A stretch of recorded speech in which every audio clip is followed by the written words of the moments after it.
Hi, and welcome to another Waterbury Health video podcast. I'm your host, Jeremy Rodrigo. I'm off-site today, out of the studio, in one of our medical offices with Dr. Ziganshina, and she is an endocrinologist out here in our Middlebury office at 1625 Straits Turnpike. And the reason I came out here today, one, is because the props. I like anytime there's props. But May is Osteoporosis Month. And this is something that you're really focused on, is osteoporosis with your patients. And so to get started, what actually is osteoporosis? Hello, Jeremy, and thank you for having me.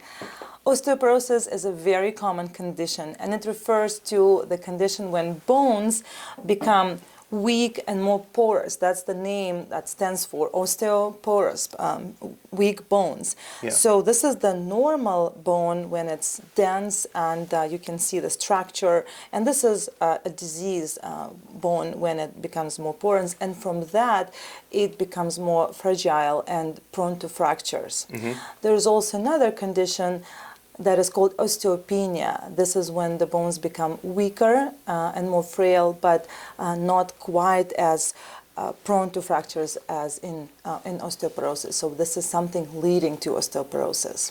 So one of the things that I think is associated very closely with osteoporosis, it's just a part of getting older, and you have to accept it. And but if you don't fall or break a bone, everything must be fine. So tell me, can you unwrap that for me? Right. So as to part of being older and having osteoporosis, it is true and not true at the same time. Yeah. While maturing and getting older will predispose you to having fractures and to developing osteoporosis, there are many other conditions when you can develop osteoporosis and fragility fractures while being very young.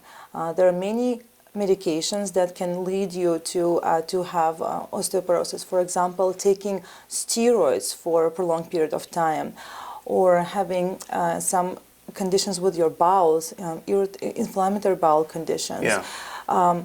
Alcohol and smoking will predispose you to having osteoporosis. Some endocrine conditions like thyroid disease or diabetes. There are really many, many factors that can lead to having osteoporosis. How does a patient know that their bones are weakening or they're becoming less dense? Are there symptoms? Are there things that people should be looking out for? This is a wonderful question, very important. And many people do think that if they don't feel anything, that they don't have any pain in the bones, then they're fine, their bones are fine. Osteoporosis can be called a silent thief because it's really something that doesn't give you any symptoms most of the time until you fracture. Mm-hmm. So it really steals decades and decades of healthy and fracture-free active life from people when they could have it otherwise if they wouldn't have a fracture. So while most of the time osteoporosis is indeed has no symptoms, but sometimes something that can point to possibly having a problem can be, for example, changing in your posture, developing the stooping that can point to the fact that your vertebral bones become more, they become more frail, and then they lose their height. And in addition to that, patient also can become shorter. So when we check their height every time they come to the office, we can notice how the height is going down and further down. Right. So those can be one of the symptoms. But unfortunately, most of the time, the main symptom of osteoporosis is fracture. Yeah. And this really should not be happening. We know that 75% of people with osteoporosis unfortunately go undiagnosed.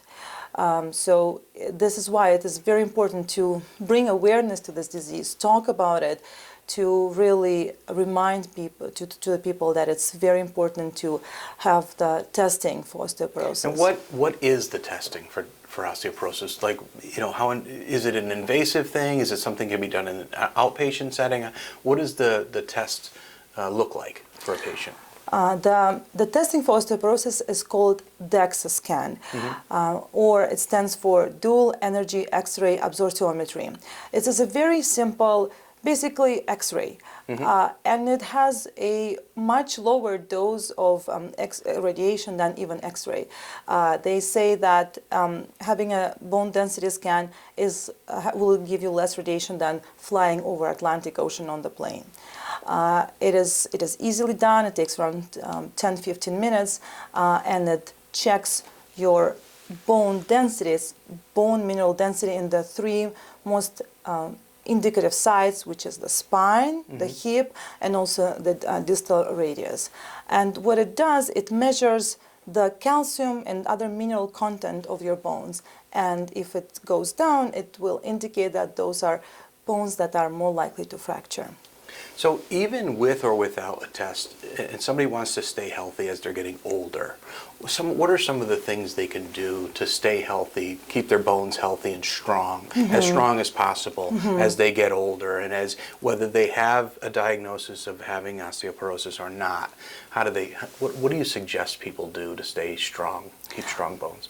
Right, and this is another very important question. And to stay healthy in terms of the osteoporosis, like in many other conditions, it's important to stay active. And for osteoporosis, it's even more important than for other conditions, because when you're active, when you walk, you provide weight bearing on the bones. And this is really the more weight bearing activities, exercise you do, you provide for the bones, the more healthy the bones will stay. And for example, recently it's been getting a lot of popularity, those weighted vests, which is something that you can wear really every day. Some people just go around all their routines, errands in weighted vests like that. It's been shown that 5 to 10% of your body weight, if you wear it as a weighted vest, can really significantly improve your the bone density, specifically stability, and prevent also a muscle mass loss, lean muscle mass loss, which is important in preventing falls.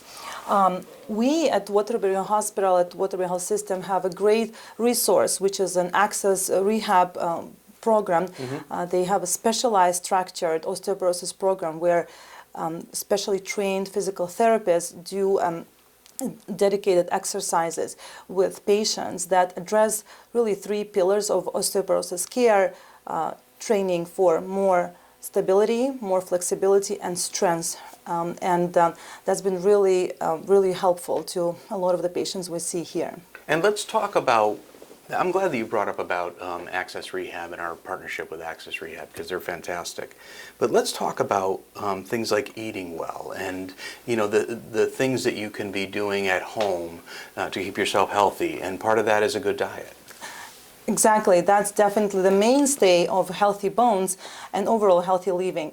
And calcium, we know, is really the main building block for the bones, so it's very important you have a good calcium intake every day. So for example, here I have an example, a rough example for what you can eat in one single day to make sure you have enough calcium intake, which is around, so it's anywhere from 1 to 1.5 grams of calcium daily. So, for example, this is 1,200 milligrams of calcium. And to meet that goal for the day, you just need to drink a glass of milk, 2% milk. That will give you around 300 milligrams. You would have a little bit of almonds. It's 1 ounce. It's like less than a handful. You'll have 2 slices of cheddar cheese. You'll have some collard greens, around half a cup. You'll need to have a serving of Greek yogurt. Greek yogurt has higher calcium content than the regular yogurt. And then you'll supplement with the chia seeds to really make up 1,200 milligrams. It's doable. It's definitely doable, but maybe not everybody has chia seeds and almonds every single day and collard greens. So if you want to have something that is even more doable, then you can have just this. This is basically just 2 component and then plus supplement. So You can have 1 cup of calcium fortified orange juice, almond milk, 1 cup of almond milk. Almond milk has a very high content of calcium in it. Yeah. And then you'll take the calcium supplement. Right. It is really advisable not to rely solely on supplements and really first rely on the diet, because it's calcium absorbed better from the diet than from the supplements. So the foods that you eat, there's a better consumption or a better absorption. Better absorption, yes, better availability, yeah. But that being said, if you only do that, if you take calcium, if you have a proper content of vitamin D, that is not enough to make sure you have a healthy, strong bones. Yeah. And this is a very common misconception, very common myth that walks around, that if you take calcium, take vitamin D, this is the treatment for osteoporosis. Yeah. It's not. It's not. So because some people are concerned maybe about some of the things they've heard about medications that you take for your osteoporosis. Are they safe? Are they worth taking? Tell me, as a doctor, when you prescribe these medications, what do you tell patients when they say things like that to you? Fortunately, we have really a good armamentarium of very effective and safe medications for the treatment of osteoporosis. There are 2 main classes. The one class is called anti-resorptive medications. Those are that prevent the further bone loss. And then there are osteoanabolic medications. Those are that promote further buildup of the bone. And they have number of representatives in each class. There are pill form that you take every week or every month. There's also injection that you can get right here in our office. We do them. There is infusion for that you would go to the hospital or to infusion center. And then in the osteoanabolic group, those are only injections that you do every single day yourself, just like you would do an insulin injection, for example. And also there's one single medication that combines both anti-resorptive and osteoanabolic medication, which is an injection that you have every month in the office, and you get for 1 year. And these are safe, effective drugs that have been, vetted through FDA process, and they work, right? They do work, and what I tell my patients is that every single medication you take potentially can have side effect. You take Tylenol, it can have side effect. You take anything, Motrin, anything can have side effect. And osteoporosis medications are not exclusions, of course. But unfortunately, very unfortunately, for specifically osteoporosis medications, there's been so much fear and so much negative media attention that a lot of people choose not to take those because they're afraid of the side effects. Probably the most common fear is that is something that's called osteonecrosis of the jaw. So people call it a breakage of your jawbone. So what it really is when you take osteoporosis medications, sometimes when you have invasive dental procedures like a tooth extraction or dental implantation, there could be seen a delayed healing from that procedure if you've been on osteoporosis medications. It is extremely, extremely rare. It is much less than 1% of cases that can see that. Wow. And usually it is seen when those medications are used in higher doses for malignant, for osteoporosis associated with cancer, which is not what we commonly use this in, for example, in our bone health center. Regardless, it's really a very, very very low concern because it doesn't happen a lot. But though we always counsel our patient about this, we always tell them, and if there's any invasive procedure coming up, we tell them to hold the medication for a month after procedure, month or 2 months, let them heal, and then continue.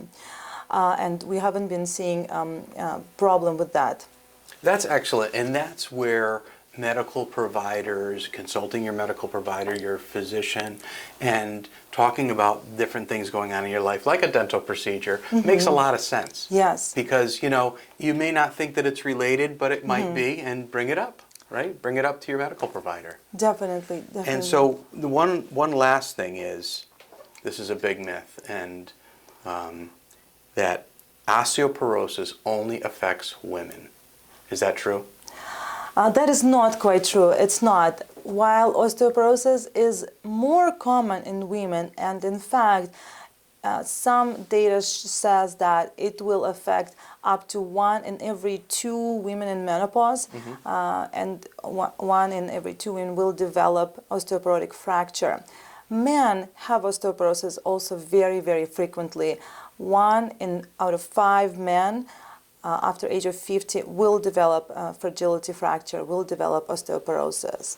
So men need to be screened for this condition as well, and every man after 70, in fact, needs to have a bone density scan. So men after 70, what about women? When should they be scanned? So the recommendations say that women after 65 need to have a bone density scan, but we do know that osteoporosis and bone density tends to drop as soon as menopause occurs. So oftentimes you want to consider screening, doing bone density scan earlier than 65 years of age for women.